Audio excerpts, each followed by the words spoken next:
आज शिवसेना उद्धवजींच्या शिवसेनेने यादी जाहीर केलेली आहे. खरं म्हणजे त्यामध्ये सांगली त्यांनी जाहीर करणं किंवा मुंबईमधलं सुद्धा धारावी जिथे तो मतदारसंघ जाहीर करणं हे योग्य झालं नाही असं माझं मत आहे. त्यांनी असं जाहीर करायला नको होतं ज्यावेळेस आम्ही चर्चेमध्ये आहोत. यामध्ये शेवटी एकत्र ज्यावेळेस आम्ही आघाडी आहे तो आघाडी धर्म असतो आणि तो सर्वांनीच पाळला पाहिजे. त्यामुळं त्यांनी हे जागा जाहीर करणं योग्य नाही. आमचा आजही आग्रह या जागेसाठी आहे. एवढंच नाही तर भिवंडीच्या जागेसाठी सुद्धा आमचा आग्रह आहे आणि या बाबतीत जे जाहीर केलं आहे त्या बाबतीत शिवसेनेने फेरविचार करावा असं मी म्हणेल. आव्हान तर आमचं आहेच आहे. अजूनही काही वेळ गेलेली नाही. अजूनही एकत्र बसलं पाहिजे, मार्ग काढले पाहिजे.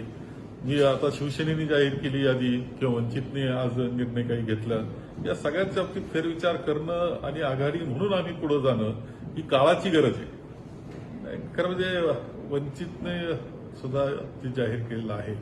आमचा सातत्यानं आघाडी म्हणून सुद्धा आग्रह राहिलेला आहे की वंचितने आमच्या समवेत राहावे.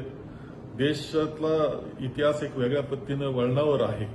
कशा पद्धतीने लोकशाही पुढे जाणार, राज्यघटनेचं काय होणार, ही चर्चा ज्यावेळेस आहे त्यावेळेस एक विचाराचे आम्ही असलेले की ज्यांना ही लोकशाही वाचवायची त्यांनी एकत्र राहणं आवश्यक आहे म्हणून मनापासून प्रयत्न आमचा होता.